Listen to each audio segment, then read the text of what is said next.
কোরআনে কারীম বাদ দিয়ে পৃথিবীর কোন জায়গায় যদি কোনো মানুষ ভালো হওয়ার নিয়তেও যায়, আল্লাহ নিজে দায়িত্ব নিয়ে তাকে গোমরা বানিয়ে দেয়। এটা বুঝেছেন কারা? হাত তোলেন তো। এই আন্দাজ আমি কিন্তু প্রশ্ন করব, যে শব্দ বলেছি এর আসল শব্দটা কি, এর বাপ কি, আমি জিজ্ঞাসা করবো। আন্দাজ হাত তুলেছেন আপনি। এখানে আলেম যারা বসে আছে তাদেরকে বলছি, শব্দটা কিন্তু দল্লা না, আদল্লা। দল্লা ইয়াদিল্লু যদি নবী দিতেন তাহলে আপনি নিজেই নিজেকে গোমরা বানিয়ে ফেলেছেন, এরকম অর্থ আসতো। আদল্লা বাবে ফাল থেকে এসেছে, আদল্লা ইউদিল্লু। বাংলা অর্থ দাঁড়াবে বাব থেকে কোনো শব্দ আসলে আপনি হয়তো ভালো হওয়ার নিয়তে কোনো জায়গায় গিয়েছিলেন, কিন্তু কোরআনে কারীম এবং কোরআনের কর্মসূচি সেখানে ছিল না। এজন্য আল্লাহ নিজে দায়িত্ব নিয়ে আপনাকে আরো খারাপ বানিয়ে দেবে। হেদায়েত দেওয়ার একচ্ছত্র মালিকানা হামজার। আসতে বললেন কেন? কোন পীরের হাতে দিয়েছে আল্লাহ? কোন নবীর হাতে? কোন ফেরেশতার না, এটা শুধুমাত্র আল্লাহ নিজের কুদরতি হাতে রেখেছে। এ হেদায়েত দিতে পারে একমাত্র কে? আপনার কি বিবেকে একটু ধাক্কা লাগে না? উনি নিজে বলছে আমি তোরে নিজে গোমরা বানাবো, তাহলে হেদায়েত দেওয়ার আর কেউ আছে? সুতরাং এই মুহূর্তে আপনাকে সিদ্ধান্ত নেওয়া লাগবে, যদি আপনি পাগল হয়ে না থাকেন, যে কোরআন যেখানে নেই ওইরকম পীরের দরবার যদি আমার বাবাও তৈরি করে, ও দরবারে আমি নেই। কোরআন যে দলে নেই, ওই দল যদি আমার বাবাও প্রতিষ্ঠাতা হয়, ওই দলে আমি এখন থেকে আর নেই।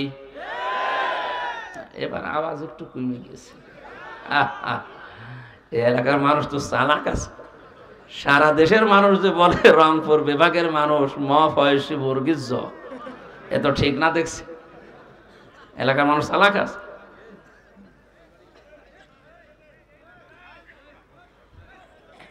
আজকে আমরা যারা সিদ্ধান্ত নিতে পারবো যে কোরআন যেখানে নেই ওখানে আমি যাব না, গেলে আমাকে খারাপ বানাবে, গোমরা বানাবে কে? এ হাদিসটা দুনিয়ায় মানা যায় না, মরণের পরে মানবেন? এখন আপনার বিবেক যা বলে আপনি তাই করেন। যেখানে কোরআন নেই, কোরআনের কর্মসূচি চলে না, ওই দরবারে কেউ গেলে, ওই দল কেউ করলে আল্লাহ নিজে তাকে গোমরা বানাবে, কেউ ঠেকাতে পারবে না। আমার মনে হয় ওয়াজ হয়ে গেছে যদি বুঝে থাকেন। আর যদি না বোঝার ভান করে থাকেন, আমি জানি আপনি না বোঝার ভান করে বসে আছেন। আপনার তো বুখারী শরীফ দিয়ে এখন আর হবে না, লাগবে বাকারি শরীফ।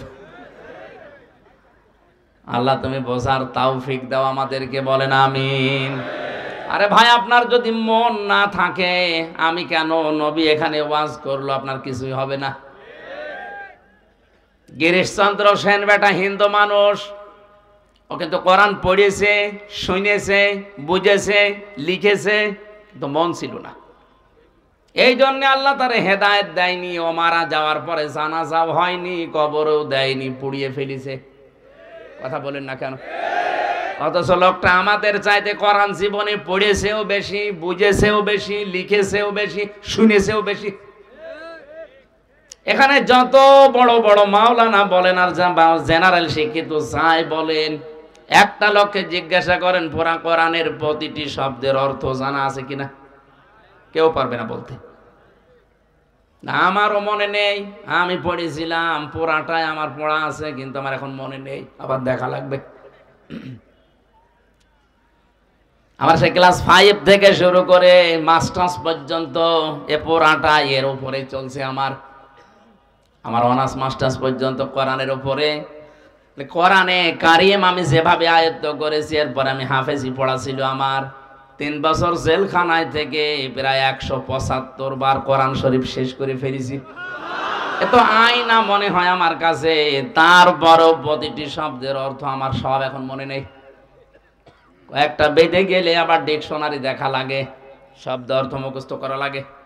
অথচ বেটা হিন্দু মানুষ, কোরআন শরীফের প্রতিটি অর্থের শব্দের একটা একটা অর্থ না, কমপক্ষে 33টা করে অর্থ তার জানা ছিল। কারণ তাফসীর লিখতে হলে একটা শব্দের একটা অর্থ লিখলে আপনি পারবেন না। এক একটা শব্দের 33 থেকে 99টা পর্যন্ত অর্থ আছে। কোনটা কোন জায়গায় সেট হয় ওইটা ওই জায়গায় স্থান কাল পাত্র ভেদে সেট করা লাগবে, নয়তো তাফসীর লিখলো কি করে। অথচ বাস্তবতা দেখতে পেলাম কি, কোরআন পড়েছে, শুনেছে, বুঝেছে, লিখেছে আমাদের চাইতে অনেক বেশি, কিন্তু হেদায়েত পায়নি।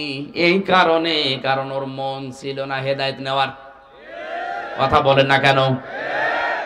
আপনারও যদি মন না থাকে, আল্লাহর এত দায় পড়ে যায়নি যে আপনাকে হেদায়েত দিয়ে জান্নাতে জোর করে নিয়ে যাওয়া লাগবে, অত দায় পড়েনি। এজন্য আগে মন তৈরি করেন, বিশ্বাস করতে পারেন আমির হামজা এখন থেকে শেষ পর্যন্ত ওর বাবার কথা দাদার কথা একটাও বলবে না। যা বলবে আমি কোরআনের আয়াতের দলিল, হাদিস নাম্বার, পৃষ্ঠা নাম্বার পর্যন্ত আপনাকে আমি বলে দিচ্ছি, সব আমার নোট করা আছে। সুতরাং এইরকম মন নিয়ে শোনেন যে আমার এই 77টা পয়েন্টের ভেতরে যদি আমি একটাও থেকে থাকি, এই মুহূর্তে আমি ওখান থেকে পিছিয়ে আসবো। রাজি আছেন? রাজি আছেন? আজকের মাহফিল সাকসেস হবে ইনশাআল্লাহ। দরুদ আর সালাম পড়ছে আমাদের নবী মুহাম্মদুর রাসূলুল্লাহ সাল্লাল্লাহু আলাইহি ওয়াসাল্লামের প্রতি, যাকে অনুসরণ করার মাধ্যমে ভালোবাসার প্রমাণ দিতে বলেছেন আল্লাহ। আজ যারা শুধু নবীকে ভালোবাসি ভালোবাসি বলে শেষ করে দিচ্ছে শাবান মাসে, এই যে কিছুদিন আগে যে শবে বরাত নামে নিসফে শাবান গেল, কত মানুষ ভালোবাসা দেখিয়েছে, অথচ রসুলকে ভালোবাসতে হবে মাস্ট বি, পাশাপাশি তাকে অনুসরণের মাধ্যমে এটা দেখাতে হবে। আমি আজ একটা নতুন কথা বলছি, ভালোভাবে খেয়াল করবেন। কুল ইন কুনতুম তুহিব্বুনাল্লাহা ফাত্তাবিউনি ইউহিব্বুকুমুল্লাহ। জেনারেল মানুষদেরকে বলছি, ভালো করে খেয়াল করেন। তাফসীর শুনতে এসেছেন আপনি, আপনার জীবন আমি আশা করি পরিবর্তন করবেন। এতদিন আপনি ওই আয়াত শুনেছেন, কিন্তু এভাবে না, একটু খেয়াল করে দেখেন তো। নবী আপনি বলুন, যদি তোমরা আল্লাহকে ভালোবাসিয়ে দাবি করো, এ দাবি আমাদের আছে না? রাজনৈতিক ভাবে আমাদের দল মত পার্থক্য আছে, কিন্তু আল্লাহ তোমাকে ভালোবাসি মুসলমান হিসাবে দাবি আছে। এই কথা বলেন। আল্লাহ বলেন দাবি যারা করলো তাদেরকে বলেন ফাত্তাবিউনি, এ দাবি যেন সত্যতা প্রমাণ দেওয়ার জন্য আপনার অনুসরণ করে। হে নবী, আপনার অনুসরণ করার মাধ্যমে দাবির সত্যতার প্রমাণ দেওয়া লাগবে। কেউ যদি আপনাকে অনুসরণ করে, দেখে দেখে চলে, ফাত্তাবিউনি ইউহিব্বুকুমুল্লাহ, আমি আল্লাহ নিজেই তাকে ভালোবাসা আরম্ভ করে দেব। তাকে আমি ভালোবেসেছি না ভালোবাসা আরম্ভ করব? ইউহিব্বু এটা মজারে, এই শব্দটা বর্তমান, ভবিষ্যৎ, প্রেজেন্ট, ফিউচার, এই দুইটা কাল দিয়ে বানানো। এখানে আল্লাহ অতীতের শব্দ, মাজির শব্দ দেয়নি, পাস্ট নেই, এখানে ফিউচার আছে আর বর্তমান আছে। এই ভালো করে তাকান। কে অনুসরণ করা আরম্ভ না করেন, আল্লাহ আপনাকে ভালোবাসা আরম্ভ করবে করবে। এখন আমার প্রশ্ন, আল্লাহ যদি কাউকে ভালোবাসে তাকে পুরস্কার দেবেন না দেবেন না? আল্লাহ বলেন পুরস্কার কি দেব? ওয়াগফির লাকুম যুনুবাকুম। ইয়াগফির এটাও মজারে, বর্তমান, ভবিষ্যৎ, প্রেজেন্ট, ফিউচার। আমি আল্লাহ নিজে তার জীবনের যত অপরাধ আছে জামবন্না দিয়ে, জুনুব দিয়ে দিলাম। যদি শুধু হক্কুল ইবাদ থাকে, ওইটা বাদ দিয়ে যত অপরাধ করেছে জীবনে সব মাফ করে দিচ্ছি, দেব। সুবহানাল্লাহ বলা না? এবার তাকান, আয়াতের মাঝে ছিল তোমরা যদি অনুসরণ করো তাহলে আল্লাহ তোমাদেরকে ভালোবাসা শুরু করবে। আর আল্লাহ ভালোবাসা আরম্ভ করে দিলে জীবনের গোনা শুধু হকলে বাদ দিয়ে একটাও রাখবে না, সব মাফ করে দেবে। কারণ মাফ করার ক্ষমতা আল্লাহর আছে না নেই? এবার আমাদের এখান থেকে শিক্ষা কি? আমরা অনুসরণ করব কি আংশিক না পূর্ণাঙ্গ? আরো জোরে বলেন। এবার আপনি নিজের দিকে মিলান তো। আপনার অনুসরণ হচ্ছে, আমিও দেখতে পাচ্ছি, আমারও অনুসরণ হচ্ছে, আমিও টের পাচ্ছি, কিন্তু আমাদের অধিকাংশ অনুসরণ এই দেশের রাসূলের আংশিক, পূর্ণাঙ্গ হচ্ছে না। আপনার মাথা থেকে শুরু করে পা পর্যন্ত মিলান না, মাথা নিচু করে মন খারাপ করার জন্য বলছি না, মাথা থেকে শুরু করে পা পর্যন্ত একটু মিলান তো রাসূলের অনুসরণ হচ্ছে কিনা। আপনার চুলের কাটিং রাসূলের মতো হয় না, আপনার মোছের কাটিং রাসূলের মতো হয় না, আপনার যে দাড়ি এটা রাসূলের মতো হয় না, আপনার যে পোশাক আশাক এটা রাসূলের মতো হয় না। আর কোন জায়গায় হাত দেব? যেখানে হাত দেওয়া হয় একটাও তো মিলছে না। আপনার পরিবার, সমাজ, রাষ্ট্র, কোন দিকে তাকিয়ে বলতে পারবেন যে আমার রাসূলের মতো অনুসরণ হচ্ছে? বলেন। হ্যাঁ, আংশিক আমরা কিছু করছি। নবীজি নামাজ পড়েছিলেন, আমরাও নামাজ পড়ি। নবীজি রোজা রেখেছিলেন, আমরাও রোজা রাখি। বিশ্ব নবী যে সারা জীবনে 63 বছরে একটা মিথ্যা কথা বলেনি, এটা আমাদের জীবনে পাওয়া যাবে? আর আসতে বলেন। এই পৃথিবীতে একজন মানুষকেই পাওয়া গেছে যিনি ওপেন চ্যালেঞ্জ দিতে পেরেছিলেন, হে আমার সাথীরা, হে আমার স্ত্রীরা, দিনের আলোতে রাতের আধারে আমার ভেতরে চলতে ফিরতে যা দেখো সব মানুষের কাছে ওপেন বলে দাও। এই পৃথিবীতে আর কেউ একথা বলতে পারে নাই, কিয়ামত পর্যন্ত আমার মনে হয় বলতেও পারবে না। এখানে আমরা যত বুজুর্গ মানুষই আছি না কেন, যত বড় নেতায় বসে আছি, যদি কালকে ঘোষণা দেওয়া হয়, হে দেশের মানুষেরা, হে আমার স্ত্রী, বন্ধু বান্ধবেরা, যা আমার ভেতরে দোষ ত্রুটি পাও সব সংবাদ সম্মেলন করে বলে দাও, কালকে আপনি বের হতে পারবেন না। কথা বলেন না কেন? অথচ কি জীবন তিনি বানিয়েছিলেন! 63টা বছরের ভেতরে একটা মিথ্যা কথা তার পাওয়া যায়নি। তার সাথে যারা চলাফেরা করেছে, যে ভুল ধরবে, সে ভুল ধরার মতো একটা সুতা পর্যন্ত বের করতে পারেনি। এজন্যই তো একটা মানুষকে শুধু অনুসরণ করলে আল্লাহ গ্যারান্টি দিলেন, তোর জীবনের অপরাধ আমি রাখবো না, সব মাফ করে দেব। শুধু হক করে বাদটা ঠিক রাখবি, বান্দার হক যেন তোর দ্বারা নষ্ট না হয়। তাছাড়া আমি আল্লাহর হক যত নষ্ট করে ফেলেছিস, আর রাসূলের অনুসরণ যখন পূর্ণাঙ্গ আরম্ভ করার সিদ্ধান্ত নিয়ে মাঠে নামবি, ওই মুহূর্তে তোর জীবনের পেছনের অপরাধ মাফ করে জান্নাতি বলে ঘোষণা দিয়ে দেব। এজন্য আমাদের উচিত এখন থেকে রাসূলের আংশিক অনুসরণ করবেন না পূর্ণাঙ্গ? আরো জোরে। বিশ্ব নবী মুহাম্মদুর রাসূলুল্লাহ বিয়েতে যেভাবে তিনি আদর্শ রেখে গেছেন, আপনার বিয়েতেও ওইটা পাওয়া যাওয়া লাগবে। আমাদের গান বাজনা না হলে বিয়ের অনুষ্ঠানই সাঁটে না। কথা বললেন না কেন? বিয়েটা শুরুই হয় হারাম কাজ দিয়ে। মেয়ে দেখতে যাবে যেই লোকটা যে বিয়ে করবে, সে তো যায়, সাথে সাথে যায় দোলা ভাই আর ওর বাবা। আরে বিয়ে কি দোলা ভাই ওর বাবা করবে? আমাদের সামাজিক জীবনে, পারিবারিক জীবনে এই হারাম কাজটা বাদ দেওয়া লাগে। অনেকে মনে করছে এ আবার কি এতটুকু, না না, এটা ফরজ জিনিস।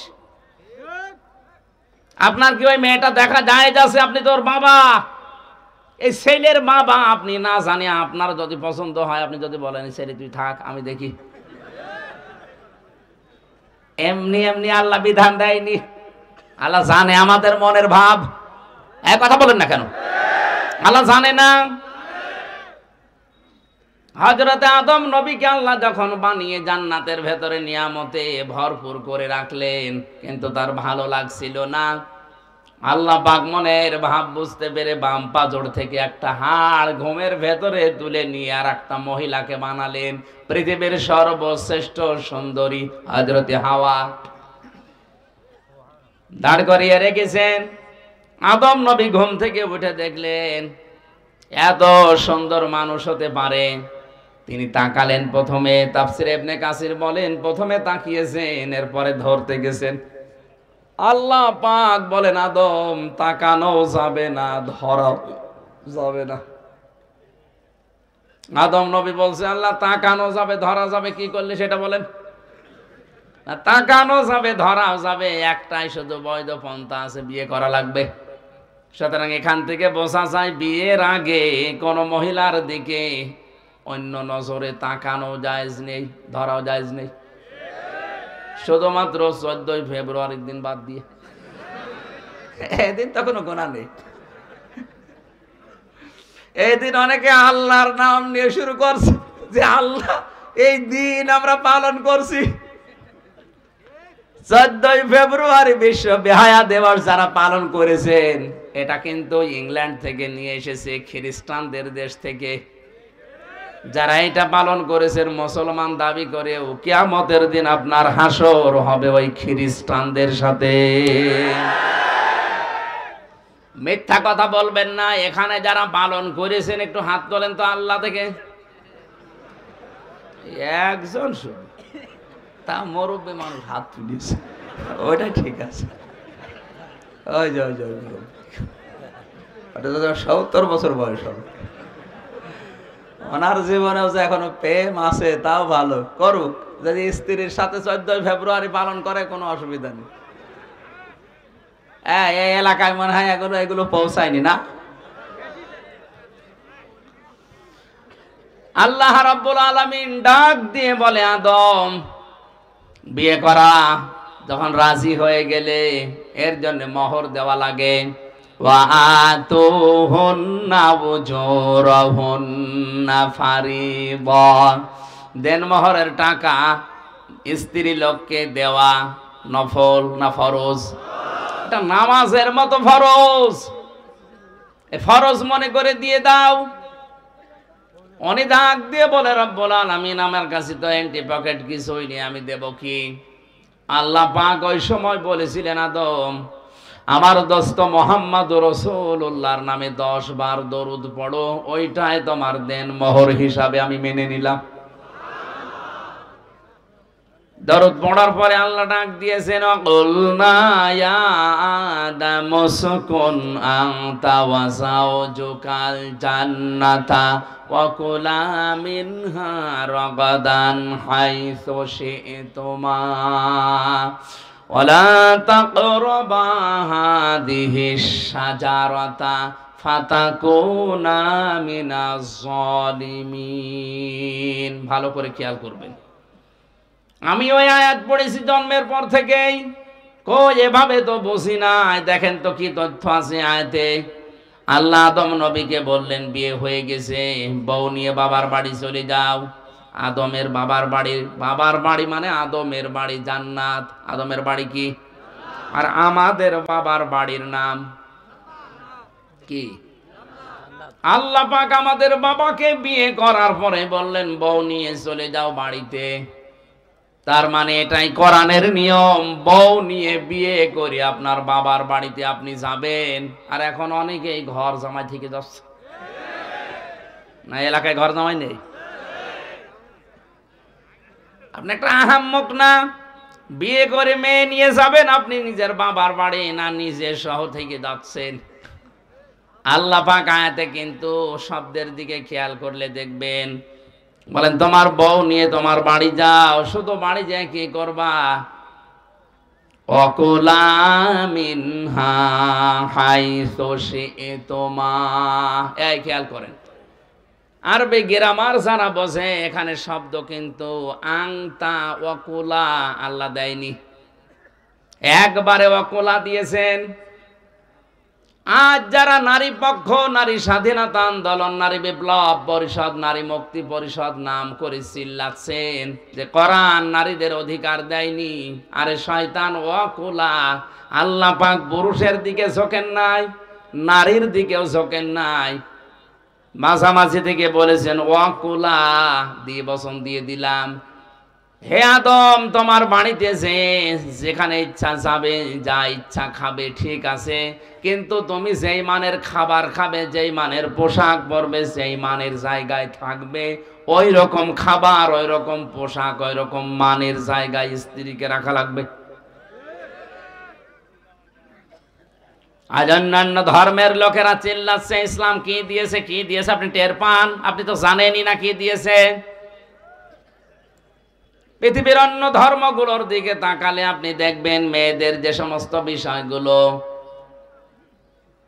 ওরা নিজেদের সম্পত্তি থেকে এদের বঞ্চিত করার জন্য ওদের ধর্মীয় নিয়মে ঘোষণা দেয়, আর আমাদের ধর্মীয় নিয়মে আছে মেয়েকে তার সম্পত্তি না দিলে ওই বাবা, ওই গার্জিয়ান জাহান্নামে যাবে।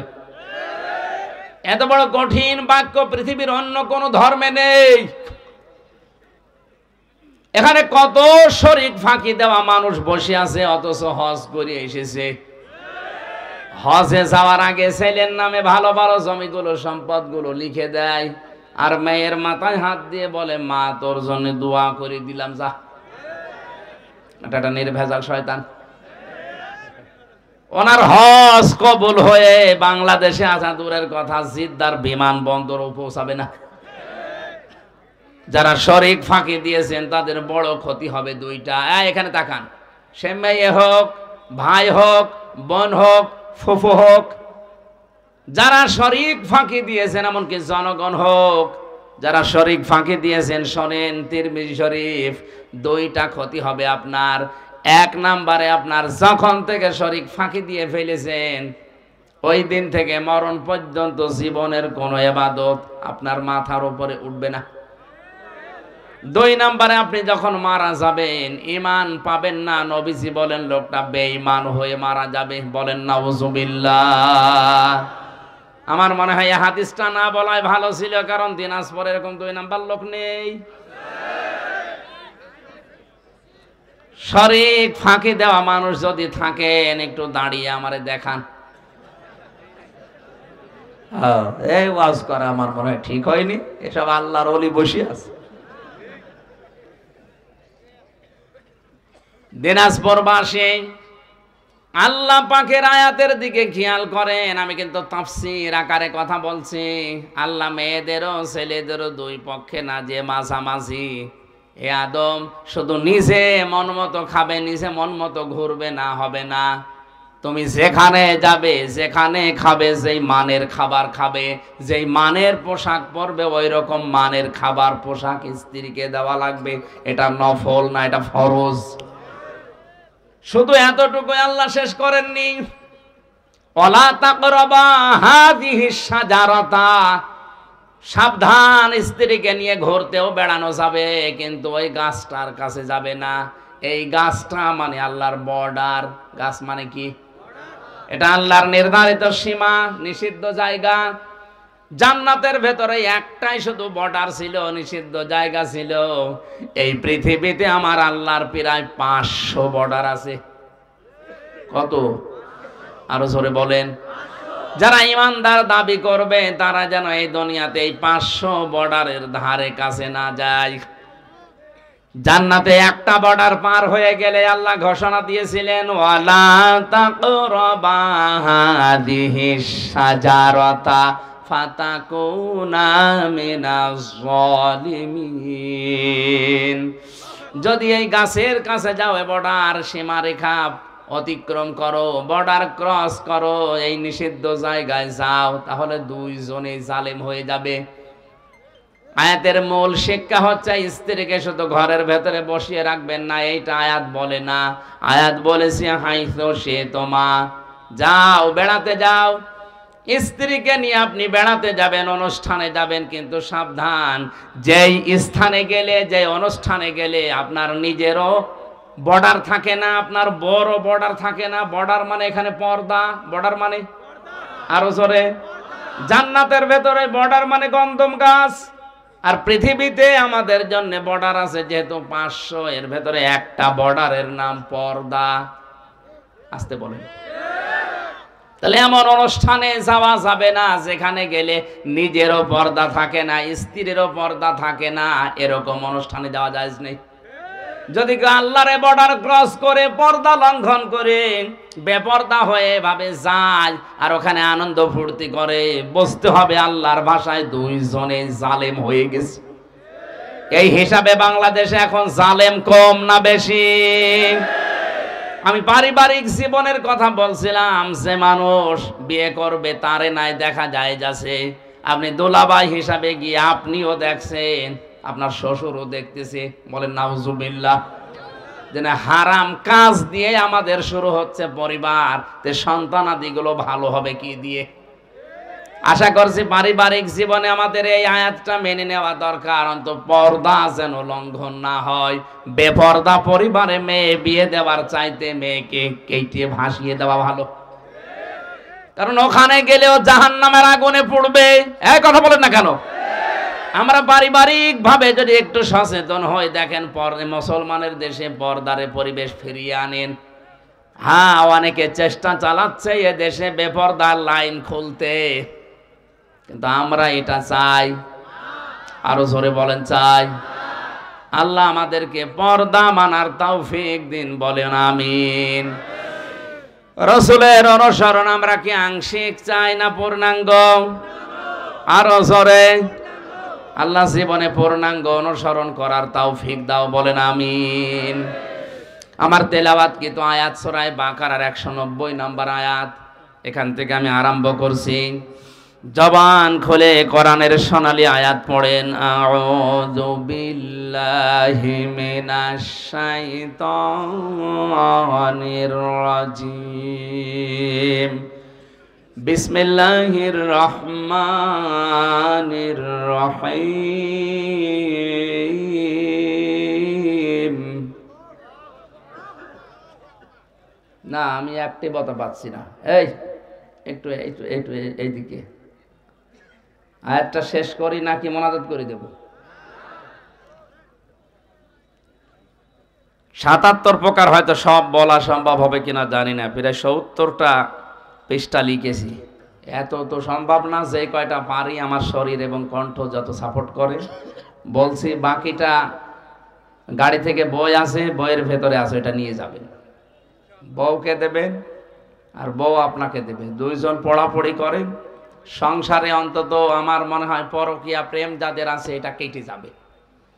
আমি জেলখানায় থাকতে টুকে টুকে রেখেছিলাম, বাইরে এসে বই আকারে লিখেছি, দুইটা আছে, একটা নারীদের জন্য, একটা পুরুষের জন্য। এই যে গাড়িতে আছে ডানি, এখান থেকে মোনাজাতের পরে নেবেন। আমরা এখন কোরআনে প্রবেশ করছি। জবান খুলে পড়ে না, আউযু বিল্লাহি মিনাশ শাইতানির রাজিম। বিসমিল্লাহির রহমানির রহিম। وقاتلوا في سبيل الله الذين يقاتلونكم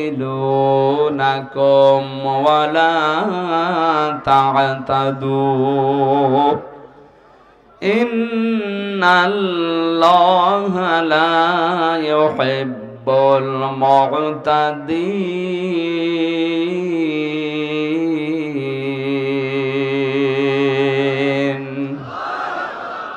সূরা বাকারা 286টা আয়াত আছে, 40টা রুকু আছে, মাত্র একটা আয়াত পড়েছি, আয়াত নাম্বার 190। 100 আল্লাহ পাক বলেন, কাতিলু, তোমরা লড়াই করো, হত্যা করো। শব্দের প্রথমটা শুনে বোঝা যাচ্ছে আল্লাহ মনে হয় মারামারির পক্ষে না। মানে আপনি তাকান, কাতিলু, তোমরা কতল করো, তোমরা লড়াই করো, সংগ্রাম করো, আন্দোলন করো। সূরা আনফালের 18 নম্বর আয়াতে আছে, ফালাম তাকতুলুহুম ওয়ালাকিন্নাল্লাহা কাতালাহুম। হে নবী, আপনি তাদেরকে তো হত্যা করেননি, আমি আল্লাহ নিজে তাদেরকে হত্যা করেছি। তার মানে এই সমস্ত আয়াতগুলো পড়লে মনে হয় আল্লাহ মনে হয় মারামারি, হত্যা এর পক্ষে না। এই কথাটা আন্দাজে যদি কেউ নিয়ে এই যে বোমাবাজি যারা করে ইসলামের নাম নিয়ে, এদের পেছনে হাত দিয়ে দেখবেন কোটি কোটি টাকা এদের ইহুদিরা দিচ্ছে। এ পৃথিবীতে আজ হাজারো মানুষ ইসলামের নাম নিয়ে আয়াতের প্রথম শব্দটা শুনেই মারামারিতে লিপ্ত হয়ে যাচ্ছে, হত্যা করতে চাচ্ছে না। আল্লাহ কিন্তু হত্যার কথা উদ্বুদ্ধ করার পরেই তিনি ওয়ালা তাআতাদু দিয়েছেন যে সীমা লঙ্ঘন করা যাবে না। ফি সাবিলিল্লাহি, তোমরা লড়াই করবা, সংগ্রাম করবা, হত্যা করবা, কিন্তু রাস্তা হবে আল্লাহর। আর আল্লাহর রাস্তায় নবীজির যে 40 বছর থেকে শুরু করে 63 বছর, এই 23 বছরে তিনি নবুয়তের জিন্দেগিতে নিজে 27টা যুদ্ধের সেনাপতি হয়ে দায়িত্ব পালন করেছিলেন। আসতে বলেন, তিনি কি আয়াত জানতেন না? কোনো দিন নিজের হাতে তো একটা মানুষও হত্যা করেননি। আল্লাহ হত্যা করার কথা বলছেন আল্লাহর রাস্তা। এটা কেমন রাস্তা, কোন রাস্তা, কিসের রাস্তা? এই রাস্তাগুলো আমাদের ব্যাখ্যা করা লাগবে এখন। এই পৃথিবীর ময়দানে যারা ঈমানদার তারা লড়াই করতে থাকবে, তারাও আন্দোলন করবে। আল্লাযীনা আমানু ইউকাতিলুনা ফি সাবিলিল্লাহ। সূরা নিসার ৭৬ নম্বর আয়াতের প্রথম অংশে আছে, আল্লাহ পাক বলেন যাদের ঈমান আছে তারা সারাটা জীবন লড়াই করবে, সংগ্রাম করবে, কিন্তু রাস্তা হবে আল্লাহর। ওয়াল্লাযীনা কাফারু আউলিয়াউহুমুত তাগুত। আর যারা কাফের তারাও লড়াই করে, সংগ্রাম করে, আন্দোলন করে, কিন্তু তাদের রাস্তা হবে শয়তানের। এখান থেকেই ভাগ হয়ে যাবে, আপনি আল্লাহর রাস্তায় থাকবেন না তাগুতের রাস্তায়। আল্লাহর রাস্তায় যারা থাকবে আল্লাহর ভাষায় তারা ঈমানদার, শয়তানের রাস্তায় যারা থাকবে তারা আল্লাহর ভাষায় কাফের। বাংলাদেশে এখন ঈমানদার আর কাফের বোঝার জন্য কারো ফতোয়া লাগবে না, আপনি নিজেই যথেষ্ট। এদেশে যাদের আন্দোলন সংগ্রাম, যাদের মিছিল মিটিং সব আল্লাহর জন্য হয়, আল্লাহর রাজ কায়েমের জন্য, বুঝবেন এরা ঈমানদার। আর যারা মানুষের তৈরি করা নিয়ম নীতিগুলো দুনিয়ায় প্রতিষ্ঠা করার জন্য আন্দোলন করে, সংগ্রাম করে, মিছিল মিটিং করে, টাকা পয়সা খরচ করে, বুঝবেন এটা কাফের। ইকাতিলুনাকুম, তোমরাও তাদেরকে হত্যা করো যারা তোমাদেরকে হত্যা করেছে। আজ ফিলিস্তিনে লক্ষ লক্ষ মানুষকে এই ইসরায়েলের দখলদারীরা নিজেরা থাকার জায়গা পেত না, ওদেরকে থাকার জায়গা দিয়ে এখন উড়ে এসে জুড়ে বসে ওদেরকে হত্যা করছে। কথা বলেন না কেন? শুধু ফিলিস্তিনে না, তামাম দুনিয়ার দৃশ্য এটা। যাদেরকে আমরা আশ্রয় দিই তারা আজ আমাদেরকে মেরে ফেলার চেষ্টায় আছে। যাদেরকে আমরা যখন ঘর বাড়ি দিলাম, থাকার জায়গা দিলাম, এ জমিন তো আজ এ জমিন আল্লাহ মুসলমানদের জন্য অক্ষ করে দিয়েছেন। ইন্নাল আরদা লিল্লাহ, তামাম দুনিয়ার জমিন আল্লাহর জন্য। ইউরিসুহা মাইয়াশাউ মিন ইবাদি, আল্লাহ পাকে জমিনের ওয়ারিশ বানিয়েছেন, উত্তরাধিকারী বানিয়েছেন ঈমানদারদের, তার বান্দাদের। কাদের? বলেন বলেন। সুতরাং এই পৃথিবীর বৈধ মালিক যারা ঈমান আছে তারা, বাবা মারা গেলে যেমন অটোমেটিক সন্তান ওয়ারিশ সূত্রে জমির মালিক হয়ে যায়, এই পৃথিবী আল্লাহ ঈমানদারদের জন্য ওয়ারিশ বানিয়েছেন। জোরে বলেন আল্লাহু আকবার। আর আমাদেরকে আজ আপনি থাকতে দেবেন না, মেরে পিটিয়ে হত্যা করে বিদায় করে দিতে চাচ্ছেন। এই জন্য আল্লাহ জানিয়েছেন তোমাদেরকে যতটুকু মারবে, বাড়ি থেকে বের করে দেবে, যতটুকু অত্যাচার করবে অতটুকু তোমাদের উপরে করা যায় যাচ্ছে, কিন্তু সাবধান, ওয়ালা তা'তাদু, সীমা লঙ্ঘন করা যাবে না। ইন্নাল্লাহা লা ইউহিব্বুল মু'তাদিন, কোন সীমা লঙ্ঘনকারীকে আল্লাহ পছন্দ করে না। এই আয়াত থেকে আল্লাহ তাফসীর আকারে আমি সাজিয়েছি। এইদিকে তাকান, এ পৃথিবীতে যত ঘৃণিত কাজ আছে সবচাইতে আল্লাহর কাছে ঘৃণিত কাজ হচ্ছে দুনিয়ায় যে কোনো বিষয়ে সীমা লঙ্ঘন করা, বর্ডার ক্রস করা, লিমিট ক্রস করা। কথা বলেন ঠিক কিনা? আমরা এই আয়াত থেকে তাফসীর পড়তে গিয়ে পেয়েছি পৃথিবীর যত জাতিকে আল্লাহ ধ্বংস করেছেন সব জাতির পিছনে কারণ ছিল একটাই, তারা সীমা লঙ্ঘন করেছে। হযরত হুদ আলাইহিস সালামের জামানায় তার জাতিরা সীমা লঙ্ঘন করেছিল।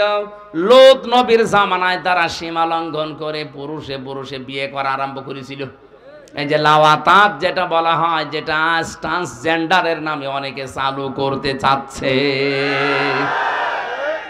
আল্লাহ জর্ডানে ডেড সি বানিয়ে, মৃত সাগর বানিয়ে দিয়েছে তাদেরকে পুরা উল্টিয়ে।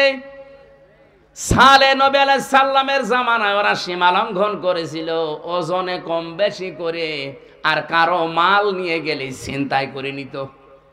এই দুইটা সীমা লঙ্ঘনের কারণে হযরতে সালে নবীর জাতিকে আল্লাহ ধ্বংস করে দিয়েছে। আজ যারা বাংলাদেশে ওজনে কম বেশি করছেন, ওজনে কম বেশি মানে কি? অনেকেই মনে করে ওজনে কম বেশি মানে ওই দাড়ি পাল্লা। যারা দোকানদারি করছে, ব্যবসা করছে, ওদের জন্য না। ওজনে কম বেশি মানে নেওয়ার সময় বেশি নেয়, দেওয়ার সময় আরো জোরে বলেন। আজ আপনি শিক্ষকতা যারা করছে, বিচারালয়ে যারা আছে, প্রশাসনে যারা আছে, মিলান নেওয়ার সময় একজন শিক্ষক কিন্তু প্রাইমারি থেকে মাস্টার্স পর্যন্ত যারা ক্লাস নেয়, এরা নেওয়ার সময় শিক্ষকগুলো বিভিন্ন জায়গা থেকে জ্ঞান তো ঠিকই আহরণ করেছিল, কিন্তু ক্লাসে দেওয়ার সময় এখন এই স্যারেরা আর ঠিক মতো দিতে চায় না, বলে প্রাইভেট পড়া লাগবে আর কোচিং করা লাগবে। কোরআনে কারিমেদের জন্যই জানিয়েছে ওয়াইলুল লিল মুতাফফিফিন আল্লাযীনা ইযা তালু আলান নাসি ইস্তাওফুন। আল্লাহ পাক বলেন ধ্বংস হয়ে যাক ওই দোকানদার গুলো, ওই মানুষগুলো যারা নেওয়ার সময় বেশি নেয়, দেওয়ার সময় কম দেয়। আজ আমি আয়াতের সাথে মিলিয়ে 1 থেকে মাস্টার্স পর্যন্ত প্রাইমারি স্কুল, কলেজ, বিশ্ববিদ্যালয়, মাদ্রাসা আমি মিলিয়ে দেখেছি হাজার হাজার শিক্ষক আল্লাহর লানত প্রাপ্ত। আরে ভাই, একটা শিক্ষক হতে হলে তো জ্ঞান অর্জন করা লাগে, কম না? বিশ্ববিদ্যালয়ে যারা মাস্টার্সে ক্লাস নেয়, এই সমস্ত ডক্টররা কত বড় বড় ডিগ্রি বিভিন্ন দেশ থেকে নিয়ে এসেছে, কত কষ্ট করে, কত পড়াশোনা তাদের করা লাগে, যোগ্যতা। কিন্তু ক্লাসে দেওয়ার সময় অধিকাংশ স্যারগুলো দেখি না, এগুলো আর ক্লাসে ডেলিভারি দিতে চাই না, তখন প্রাইভেট ভার্সিটিতে যে ক্লাস নেয় আর বলে প্রাইভেট পড়ো নাই কোচিং করো। এই কথা বলেন না কেন? এরকম কলেজ দেশে নেই, এরকম স্কুল নেই, এরকম প্রাইমারি নেই। আপনি কি মনে করছেন যে আমি নামাজ পড়ি, রোজা রাখি, আমি পর্দা করে চলি, আমার ব্যবসা হালাল, আমি মাপ পেয়ে যাব? আরে ভাই, আপনি তো ওজনে কম বেশি করছেন। আশা করছি যত শিক্ষক আছে পৃথিবীতে, এই আওয়াজটা যত জায়গায় পৌঁছাবে, আমি এমনি বলি নাই, আমার বিশ্ববিদ্যালয়ের দিকে তাকিয়ে বলছি। আমার একজন স্যার আমি যা দেখেছি, শুধু আমার ডিপার্টমেন্টে এরা জ্ঞানের সাগর, কিন্তু ওইভাবে যদি আমাদেরকে দিত, আমরা অন্তত কিছু না কিছু পেতাম। আমি আর নিচে নামতে পারলাম না, কারণ কালকে আবার না জানে বদুয়া দিয়ে দেখেনি। শ্রদ্ধাভাজন শিক্ষক মন্ডলী, আল্লাহর কসম, কোরআন আমার সামনে, আপনাদেরকে আমি জীবনের চাইতেও বেশি ভালোবাসি। কোরআন পড়ে আমি যতটুকু বুঝতে পারছি যে আপনারা কিন্তু ধরা খাবেন। 73টা ক্লাস নেওয়ার কথা 6 মাসে, অথচ 3-4টে ক্লাস নিয়ে বাকি গুলো বলে তোরা পড়ে নিবি। সরকার আপনাকে প্রতি মাসে মাসে 80 থেকে 90 হাজার টাকা করে বেতন দেয় এই 73টা ক্লাসের জন্য। এই কথা বলছেন না কেন?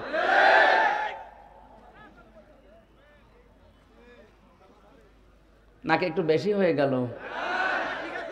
ঠিক আছে, মানে এইটাই আসো।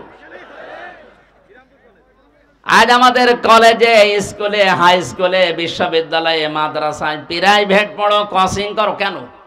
আপনাকে 8 ঘন্টা সরকার দায়িত্ব দিয়েছে খেলা করার জন্য। যেগুলো আপনার ভেতরে আছে ওইগুলো সঠিকভাবে ডেলিভারি দিতে পারেন না। আজ এই যে চেয়ার, এই মাংসগুলো, এই মেম্বারগুলো এখন আমরা খেয়ানত করে ফেলছি। যেগুলো আমরা নিয়ে আসি ডেলিভারি দিতে পারে না, একবারে পেছন থেকে আওয়াজ দেয় হুজুর, এক হুজুরই সব শেষ। আমরাও পড়ে যাচ্ছি। আজ হাজার হাজার বক্তা, আলেম, আলোচক যারা খতিব, এরা কিন্তু ধরা খেয়ে যাচ্ছে। একজন খতিবের দায়িত্ব ছিল 7 দিনে এলাকায় যা হয়, পরিবার, ব্যক্তি, সমাজ, রাষ্ট্রে, ওইটা 7 দিন এক জায়গায় করবে, সামারাইজ করে করে কোরআন আর হাদিসের সাথে মিলিয়ে মেম্বারে 7 দিন পরে পরে বলবে। এরকম মসজিদ বাংলাদেশে কোনটা আছে আপনি দেখান? বায়তুল মোকাররমে যা লিখে দেওয়া হয় তাই বলা লাগবে। জোরে বলুন সুবহানাল্লাহ। তারপরে ব্যক্তি, পরিবার, সমাজ, রাষ্ট্র থেকে অন্যায় তুলে দেবেন কি করে? অথচ ইমামদের, খতিবদের, মাওলানা, আলেম সারা আছে দায়িত্বশীল, তাদের এইটাই ছিল মেম্বারের হক। আপনি নেওয়ার সময় তো ঠিকই নিলেন, আমি তো 7 দিন ধরে ধরে মনে করেন আমি পড়লাম পরিবার, সমাজ, রাষ্ট্রে কি দরকার। জমার দিন আমি খুতবায় বলবো, আমি আর বলতে পারি না। সামনে সভাপতি পেট উঁচু করে বসে আছে, সেক্রেটারি আর ক্যাশিয়ার বলছে হুজুর, এক হুজুরে আমি সব ভুলে খেয়ে ফেলেছি।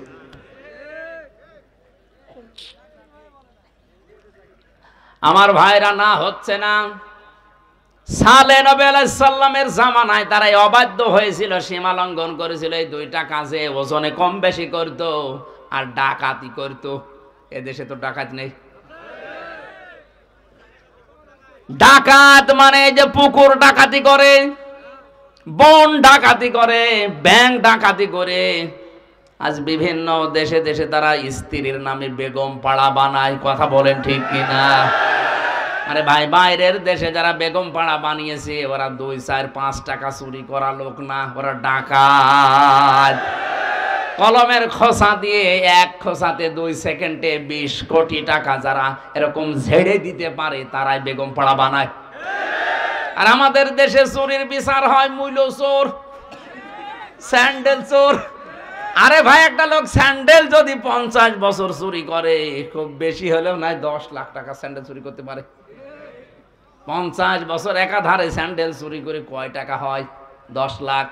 আর যে লোকটা এসি রুমের ভেতরে ঢাকাতে বসে আছে, এই জেলাতে বসে আছে, এক জায়গায় বসে শুধু একটা সই করে দেবে, 1 টিপ সয়ে 1 সেকেন্ডের ভেতরে 20 কোটি। রাস্তার জন্য যদি বাজেট হয়, রাস্তাটা শুধু একটু সই করে দেওয়া দরকার। আর উপর থেকে তো ঠিকই আসে, নিচ পর্যন্ত আসতে আসতে সব আল্লাহর ওলিদের পেটে চলে যাচ্ছে। এইটাও কিন্তু সীমা লঙ্ঘন। সালেহ নবী আলাইহিস সালামের জামানায় ছিল, তারা সীমা লঙ্ঘন করেছিল। হযরতে সালেহকে ডাক দিয়ে বলেছে, সালেহ, তুমি যে নবীর দাবি করো, উট নিয়ে এসে দেখাও, একটা গর্ভবতী উট, তাও পাহাড়ের উপর থেকে। হযরতে সালেহ নবী সিজদায় গিয়ে বলে, রব্বুল আলামিন, দয়া করে তুমি আমাকে সাহায্য করো, আমার উম্মতরা নয়তো মানবে না, দেশ থেকে আমারে বের করে দেবে। আল্লাহ পাক বললেন, আমি পাঠাতে পারি, পাঠানোর পরে যদি না মানে তখন কিন্তু তুমি দোয়া করবা না, তখন শাস্তি আসবে। এসে গেল 10 মাসের গর্ভবতী উট এসে হযরতে সালেহ নবী দেখলেন, বললেন, হাদিহি নাকাতুল্লাহি লাকুম আয়াতান ফাদারুহা তাকুল ফি আরদিল্লাহ। এটা আল্লাহর উষ্ঠি, সাবধানে যেখানে যাবে, যেখানে ইচ্ছা খাবে, এর কাছে খারাপ উদ্দেশ্যে কেউ যাবে না। আমার এই আয়াতের শিক্ষা হচ্ছে, পৃথিবীতে সালেহ নবী এসেছিলেন, ওই বিদায় নিয়েছেন, তার যে মুজিজা, যে উষ্ঠি, এটার কাছে কেউ খারাপ উদ্দেশ্যে গেলে ফায়াখুযাকুম আযাবুন আলিম, তাদেরকে যন্ত্রণাদায়ক শাস্তি আল্লাহ দিয়েছিল। এখন আমাদের নবী মুহাম্মদুর রাসূলুল্লাহর জীবনের শ্রেষ্ঠ মুজিজা কোরআন, এটাও যেখানে ইচ্ছা যাবে, যা ইচ্ছা করবে। এ কথা বলছেন না কেন? এখানে যা ইচ্ছা আছে, এখানে যা দেওয়া আছে তাই করবে, যেখানে যেখানে যাওয়া দরকার সেখানে যাবে। শুধু মাদ্রাসায়, শুধু খানকায়, শুধু মসজিদে বলেন? এটা যাবে পার্লামেন্টে, সচিবালয়ে, বিচারালয়ে, ইউনিয়নে, পরিষদে, সব জায়গায় এটা যেতে পারবে। আলা আলাহুল খলকু ওয়াল আমরু, আমি বানিয়েছি, আমার আইন চলবে। উট যদি যেখানে ইচ্ছা যেতে পারে, যা ইচ্ছা খেতে পারে, আল্লাহর এটাও তো আয়াত। এই আয়াত যেখানে ইচ্ছা যাবে, যা ইচ্ছা করবে। যদি একে কেউ বাধা দেন, ফায়াখুযাকুম আযাবুন আলীম, আল্লাহ বলেন যন্ত্রণাদায়ক শাস্তি আসবে। সালেহ নবী আলাইহিস সালামের জামানায় তারা আল্লাহর এই বর্ডার, এই ওষ্ঠীকে হত্যা করেছিল সীমা লঙ্ঘন করে। আমার আল্লাহ তাদের ধ্বংস করে দিয়েছেন। আজও আমরা যদি এর কাছে খারাপ উদ্দেশ্য নিয়ে আসি, এর নিয়ম নীতিগুলো পাল্টানোর ব্যবস্থা করি, আল্লাহর কসম আমাদের উপরেও গজব আসবে। এজন্য সীমা লঙ্ঘন করা যাবে না যে কোনো কায়দায়। 2 নম্বরে আল্লাহ পছন্দ করেন না পৃথিবীতে যারা জালিম, যারা অত্যাচারী। জালিম কাকে বলে? যে জিনিস যেখানে রাখা দরকার ওইটা ওই জায়গায় না রেখে অন্য জায়গায় যারা রাখে তারা জালিম। এ টুপি রাখা দরকার কোথায়? কেউ যদি টুপি পায়ের সাথে বেঁধে রাখে, ও জালিম। এক কথা বলেন না কেন? স্যান্ডেল রাখা দরকার পায়, কেউ যদি মাথায় নিয়ে সব সময় ঘুরে বেড়ায়, ওটা স্যান্ডেলের সাথে জুলুম। কারণ ও তো স্যান্ডেল থাকবে পায়। এ কোরআনে কারিম থাকা দরকার ছিল কোথায়? উপরে। অথচ সেখান থেকে আপনারা পেছনে ফেলে দিয়ে শুধুমাত্র দুনিয়া দুনিয়া নিয়ে ব্যস্ত। এটা কিন্তু এক ধরনের জুলুম। আমি কোরআনের সবচাইতে আশ্চর্য হয় সূরা শুরার 42 নম্বর আয়াতটা পড়তে গিয়ে, এই এদিকে তাকান। আল্লাহ রাব্বুল আলামিন বলেন, ইন্নামাস সাবিলু আলাল্লাযিনা ইয়াযলিমুনান নাস, অবশ্যই আমি আল্লাহ মামলা দেব তাদের বিরুদ্ধে যারা মানুষ হয়ে মানুষের উপরে জুলুম করে। এই বাংলাদেশে আমার এই আয়াতটা পড়ার পরে মনে হয় এদেশে এখন 100 জনের প্রায় 98 জন আল্লাহর মামলার আসামি। মামলার বাদী যত শক্ত হয়, মামলা কিন্তু কঠিন হয়। এই কথা বলেন না কেন? আজ নফসের উপরে জুলুম করছেন, পরিবারের উপরে জুলুম করছেন। আজ অনেক শাশুড়ি আছে বৌমার উপরে জুলুম করছে। যৌতুকের টাকা দিতে পারে না, গরিবের মেয়ে, চেহারা ভালো না, এই জন্য ছেলেকে বারবার বলে রে বাদ দিয়ে দে, অথবা এমন কায়দায় অত্যাচার করে সে বাদ নিতে বাধ্য হয়, অথবা গলায় দড়ি নিয়ে বিষ খেয়ে মরতে বাধ্য হয়। কথা বলেন না কেন? এরকম শাশুড়ি দেশে আছে না নেই? এইরকম শাশুড়ি যারা মহিলা প্যান্ডেলে বসে আছেন, আপনি যদি 5 ওয়াক্ত না তাহাজ্জুদ মিলে 6 ওয়াক্ত নামাজ পড়েন, আপনি যদি রমজানের রোজা শুধু না 12 মাস রোজা রাখেন, খাস পর্দা করেও যদি থাকেন, আপনার দ্বারা যদি আপনার বৌমা জুলুমের শিকার হয়, আপনি জালেম, আপনি জালেম, আপনি জালেম। আপনাকে আল্লাহ ঘৃণা করেন। আর আসতে বলেন, যে সমস্ত বৌমাগুলো বসে আছেন, শাশুড়িকে নিজের মায়ের মতো যদি মনে করতে পারতেন, আমার এই কোরআন সাক্ষী, আল্লাহর কসম করে বলছি, দুনিয়ায় কোনো পুরুষ তার মা বাবাকে আলাদা করে দিত না। আপনার কারণে আলাদা করা লাগে, আপনি মনটা একটু উদার করতে পারেন না। আজ বাংলাদেশের জামাই যারা আছে, এই দেশের জামাইগুলো তাদের শ্বশুরকে শাশুড়িকে যেই নজরে দেখে, যেভাবে মহাব্বত করে, যেই মনে দেখে, বৌমাগুলো যদি স্বামীর মার বাবাকে ওই নজরে দেখতো, এই বাংলাদেশে আমার মনে হয় কোনোদিন কেউ আলাদা হইতো না। পরিবারে এদের এই শুধু কানাকানি, তালাতালি, কান কথার কারণে পরিবারগুলো মিনি জাহান্নাম হয়ে গেছে। এই লোকটা সারাদিন বাইরে থেকে কাজ করে এসে বয়ের গোমরা মুখ, মায়ের গোমরা মুখ এখন করবে কি? বাধ্য হয়ে শেষ পর্যন্ত মানসিক রোগী হয়ে যায়। বেশি বলে ফেললাম? সম্মানিত মা বোনেরা, আমরা জামাইরা যেভাবে আছি, আপনারা একটু উদার হন। ওটা যদি আপনার মা বাবা হতো, কোনোদিন আপনি কিন্তু বৃদ্ধাশ্রমে রেখে আসতে বলতে পারতেন না। আপনার যা করা লাগে আপনি তাই করতেন।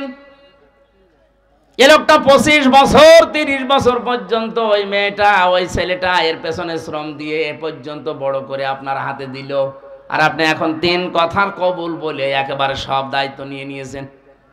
মা বাবা এখন ডিলেট হয়ে যাবে মানে এইরকম যারা ছোট মানসিকতার মন মানসিকতা তৈরি করছেন, আপনার সন্তানও কিন্তু ঠিক ওই রকমই করবে যেটা শাশুড়ির সাথে করছে। আর জুলুম আমাদের পরিবারে ভরে গেছে। আর স্বামী স্ত্রীর উপরে জুলুম করছে, স্ত্রী স্বামীর উপরে জুলুম করছে। স্বামী স্ত্রীর বড় জুলুম হচ্ছে এই দেশে এখন পরকীয়া প্রেম। আপনার জন্য যেই মহিলা বাসেট আছে, যার সাথে বিয়ে হয়েছে, আপনি মনে করবেন এইটাই আপনার জন্য বরাদ্দ আল্লাহর পক্ষ থেকে। অন্য কোনো দিকে আপনি বিয়ে ছাড়া আর মন দিতে পারবেন না। যদি দেন আপনি জালেম হবেন। যেই মহিলা বিয়ে হয়েছে আপনার স্বামীর সাথে, মনে করবেন এইটাই মরণ পর্যন্ত আপনার। হ্যাঁ, স্বামীর ইনকামে আপনাকে আবার সন্তুষ্ট থাকা লাগবে। নবীজি বলেন ওই মহিলাকে, হযরতে আইয়ুব নবীর স্ত্রীর সাথে আল্লাহ জান্নাত দেবেন যেই মহিলা নিজের স্বামীর ইনকামের উপরে খুশি থাকে। আপনার স্বামীর ইনকাম প্রতি মাসে 20,000 টাকা, আপনার পার্লারে সাজতে লাগে 18,000 টাকা, ও এখন করবে কি? আপনাকে তো আল্লাহ ইচ্ছা করলে সালমান এফ রহমানের সাথে, আকিসের বড় ছেলের সাথে বিয়ে দিতে পারতো। কথা বলছে না কেন? সেই জায়গায় না দিয়ে এই লোকটার মতো একটা হুজুরের সাথে দিয়েছে, এর মাসে ইনকাম 20,000, ওর যদি সাজতে গোজতে লাগে 18,000, ও এখন চুরি করা ছাড়া, অবৈধ উপায় করা ছাড়া উপায় আছে? আজ অধিকাংশ স্বামীগুলো অবৈধ পথ বেছে নেয় তার স্ত্রীর মন জোগাতে। সম্মানিত মা বোনদেরকে বলবো, যদি আইয়ুব নবীর স্ত্রীর সাথে জান্নাত পেতে চান, স্বামীর যতটুকু ইনকাম আছে অতটুকুর উপরে নিজের চাহিদাকে নিয়ন্ত্রণ করেন। আল্লাহ তাওফিক দিন, বলেন আমিন। 3 নাম্বার, আল্লাহ অপছন্দ করেন দুনিয়াতে যারা অহংকার করে সম্পদের, যেমন কারুন। 4 নাম্বার, আল্লাহ অপছন্দ করে যারা অপচয় করে, অপব্যয় করে। এখানে শব্দ দুইটা, একটা অপচয় আর একটা অপব্যয়। আরবিতে একটা হচ্ছে ইসরাফ আর একটা তাবজির। ইসরাফ করাও হারাম, তাবজির করাও হারাম। ইসরাফ মানে বৈধ কাজে ব্যয় করা বেশি। আমার আম লাগবে 2 কেজি, টাকার গরমে আমি 10 কেজি আম কিনে 8 কেজি পচিয়ে ফেললাম, এটা হারাম। আসতে বলেন। আর তাবজির বলা হয় হারাম কোন কাজে টাকা খরচ করা, যেমন মদ খাওয়া, বিড়ি খাওয়া। এক কথা বলছেন কেন? এমনিতেই হারাম, এরপর আবার হারাম ডবল করে করছে। আল্লাহ এই মানুষগুলোকে সবচাইতে বেশি ঘৃণা করেন যারা অপচয় করে, যারা অপব্যয় করে। পড়া কোরআন পড়ে আমি শয়তানের ভাই পেয়েছি শুধু যারা অপচয় করে তাদেরকে। বড় বড় গুনার কথা কোরআনে আছে, কিন্তু শয়তানের ভাই আল্লাহ বলেননি।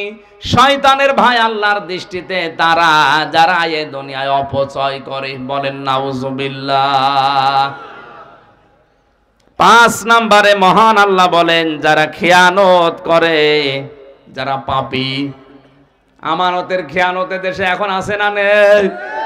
সব চাইতে বড় খেয়ানত হচ্ছে যে যে চেয়ারে বসার যোগ্য না তাকে ওই চেয়ারে বসাই খেয়ানত। এটা আমেরিকায় চলছে, বাংলাদেশে শুরু হয়নি। যার যোগ্যতা নেই চেয়ারে বসায় তারে জোর করে বসানো হয়, অথবা সে নিজেই জোর করে বসে। এটা আমানতের আমানতের আমানতের আমানতের খেয়ানত যারা করে তারা আল্লাহর নবীর ভাষায় মোনা মোনা মোনা। 6 নম্বরে নবীজি বলেন আল্লাহ তাদেরকে অপছন্দ করেন যারা ফাসাদ সৃষ্টি করে, বিশৃঙ্খলা তৈরি করে দুনিয়ায়। 7 নম্বরে যারা মন্দ কথা বলে, মন্দ কাজ করে। এতগুলো পয়েন্ট আর বলা যাচ্ছে না, আমার গলা ভেঙে যাচ্ছে। এই যে 7 প্রকার পর্যন্ত বললাম, অন্তত আমরা যেন এর ভেতরে যদি থাকি নিজেকে এখনই থামাই। 1 নম্বরে সীমা লঙ্ঘনকারী, 2 নম্বরে জালিম। কথা বুঝতেছেন? এই সমস্ত গুণ আমাদের ভেতরে আছে।